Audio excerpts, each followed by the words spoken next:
So immediately after Conor Benn beat Chris Eubank Jr., there was immediately talks about Conor Benn going back down to 147. But I really wanted to talk about that because honestly, Conor Benn looked pretty big at 160, or pretty big for him and his frame.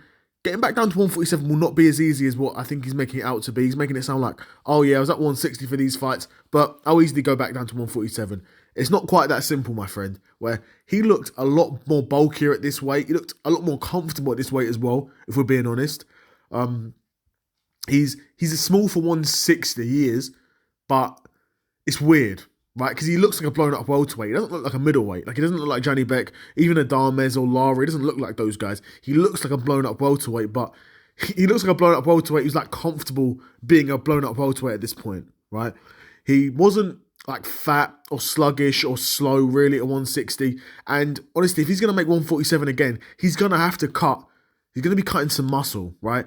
And now cutting muscle in boxing is something that is very, very dangerous. And ultimately, we saw this be the downfall of Roy Jones Jr., right? After Roy Jones Jr. went up to heavyweight and won the world championship, he then came back down to 175 and he was never the same again. He was a lot slower, a lot more sluggish, didn't have the punch resistance he once had as well. And I'm afraid that could be the case for Conor Benn. Honestly, even if Conor Benn can make 147 again, will he want to? You know, like, with the way he'll perform, will it be worth the while? Especially because he's calling out some of the big names at 147 now. 147 is a very weak division right now, and even if he did go down, he could probably cause these guys some problems and be definitely a handful. But let's have it right. Conor Benn beating Chris Eubank Jr. doesn't mean he's world level at middleweight, because Chris Eubank Jr. isn't world level at middleweight. And it also doesn't mean he's world level at welterweight either, because Conor Benn before this wasn't operating at world level at welterweight either. But if we're being honest with ourselves, this is Conor Benn's only real option because he can't stay at 160.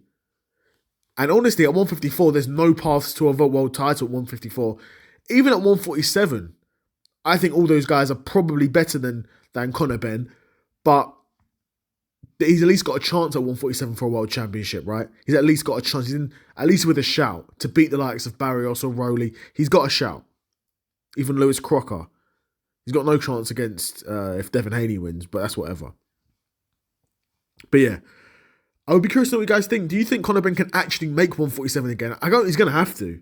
I reckon if he wants to fight again, if he wants to fight for a world championship, Conor Benn's going to have to make 147 again. But should he? How will he look if he makes 147 again? I'd be super curious to know what you guys think in the comments below. Another episode of the Seth Solo Side Quest in the bag, and I'm out. Peace.